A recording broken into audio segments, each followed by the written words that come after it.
footman had announced Lord Fauntleroy, he had almost dreaded to look at the boy, lest he should find him all that he had feared. It was because of this feeling that he had ordered that the child should be sent to him alone. His pride could not endure that others should see his disappointment, if he was to be disappointed. His proud, stubborn old heart, therefore, had leaped within him when the boy came forward with his graceful, easy carriage, his fearless hand on the big dog's neck. Even in the moments when he had hoped the most, the Earl had never hoped that his grandson would look like that. It seemed almost too good to be true that this should be the boy he had dreaded to see, the child of the woman he so disliked. This little fellow with so much beauty and such a brave, childish grace. The Earl's stern composure was quite shaken by this startling surprise. And then their talk began, and he was still more curiously moved, and more puzzled. In the first place, he was so used to seeing people rather afraid and embarrassed before him that he had expected nothing else but that his grandson would be timid or shy. But Cedric was no more afraid of the Earl than he had been of Dougal. He was not bold. He was only innocently friendly. And he was not conscious that there could be any reason why he should be awkward or afraid. The Earl could not help seeing that the little boy took him for a friend and treated him as one, without having any doubt of him at all. It was quite plain, as the little fellow sat there in his tall chair and talked in his friendly way, that it had never occurred to him that this large, fierce-looking old man could be anything but kind to him, and rather pleased to see him there. And it was plain, too, that, in his childish way, he wished to please and interest his grandfather. Cross and hard-hearted and worldly as the old Earl was, he could not help feeling a secret and novel pleasure in this very confidence.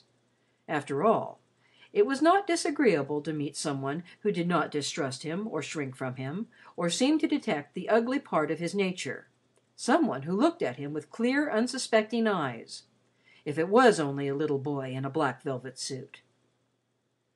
So the old man leaned back in his chair and led his young companion on to tell him still more of himself, and with that odd gleam in his eyes, watched the little fellow as he talked. Lord Fauntleroy was quite willing to answer all his questions, and chatted on in his genial little way, quite composedly. He told him all about Dick and Jake, and the apple woman, and Mr. Hobbs. He described the Republican rally in all the glory of its banners and transparencies, torches and rockets.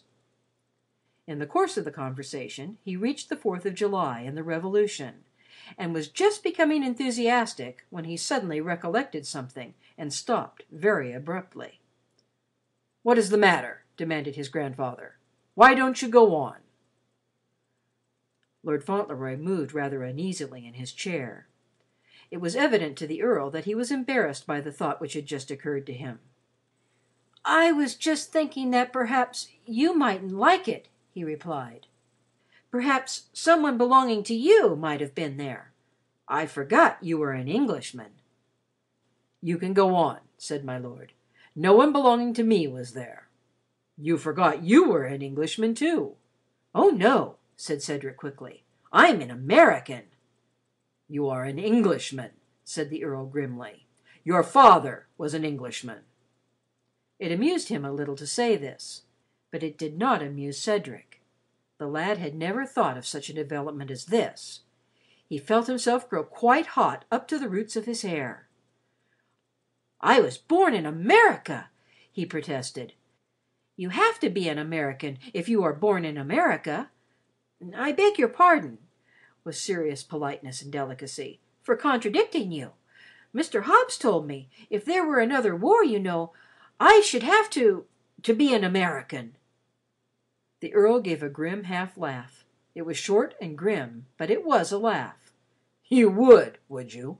he said. He hated America and Americans, but it amused him to see how serious and interested this small patriot was. He thought that so good an American might make a rather good Englishman when he was a man. They had not time to go very deep into the Revolution again, and indeed, Lord Fauntleroy felt some delicacy about returning to the subject before dinner was announced. Cedric left his chair and went to his noble kinsman. He looked down at his gouty foot. "Would you like me to help you?" he said politely. "You could lean on me, you know. Once, when Mr. Hobbs hurt his foot with a potato barrel rolling on it, he used to lean on me." The big footman almost periled his reputation and his situation by smiling. He was an aristocratic footman who had always lived in the best of noble families, and he had never smiled. Indeed, he would have felt himself a disgraced and vulgar footman if he had allowed himself to be led by any circumstance whatever into such an indiscretion as a smile. But he had a very narrow escape. He only just saved himself by staring straight over the Earl's head at a very ugly picture. The Earl looked his valiant young relative over from head to foot. "Do you think you could do it?" he asked gruffly. "I think I could," said Cedric. "I'm strong. I'm 7, you know. You could lean on your stick on one side and on me on the other. Dick says I've a good deal of muscle for a boy that's only 7." He shut his hand and moved it upward to his shoulder so that the Earl might see the muscle Dick had kindly approved of, and his face was so grave and earnest that the footman found it necessary to look very hard indeed at the ugly picture. "Well," said the Earl, "you may try." Cedric gave him his stick and began to assist him to rise. Usually the footman did this, and was violently sworn at when his lordship had an extra twinge of gout. The Earl was not a very polite person as a rule, and many a time the huge footmen about him quaked inside their imposing liveries. But this evening he did not swear, though his gouty foot gave him more twinges than one. He chose to try an experiment. He got up slowly and put his hand on the small shoulder presented to him with so much courage. Little Lord Fauntleroy made a careful step forward, looking down at the gouty foot. "Just lean on me," he said with encouraging good cheer. "I'll walk very slowly." If the Earl had been supported by the footman, he would have rested less on his stick and more on his assistant's arm. And yet it was part of his experiment to let his grandson feel his burden as no light weight. It was quite a heavy weight indeed, and after a few steps his young lordship's face grew quite hot, and his heart beat rather fast, but he braced himself sturdily, remembering his muscle and Dick's approval of it. "Don't be afraid of leaning on me," he panted. "I'm all right if it isn't a very long way." It was not really very far to the dining room, but it seemed rather a long way to Cedric before they reached the chair at the head of the table. The hand on his shoulder seemed to grow heavier at every step, and his face grew redder and hotter, and his breath shorter, but he never thought of giving up. He stiffened his childish muscles, held his head erect, and encouraged the Earl as he limped along. "Does your foot hurt you very much when you stand on it?" he asked. "Did you ever put it in hot water and mustard? Mr. Hobbs used to put his in hot water. Arnica is a very nice thing, they tell me." The big dog stalked slowly beside them, and the big footman followed. Several times he looked very queer as he watched the little figure making the very most of all its strength, and bearing its burden with such good will.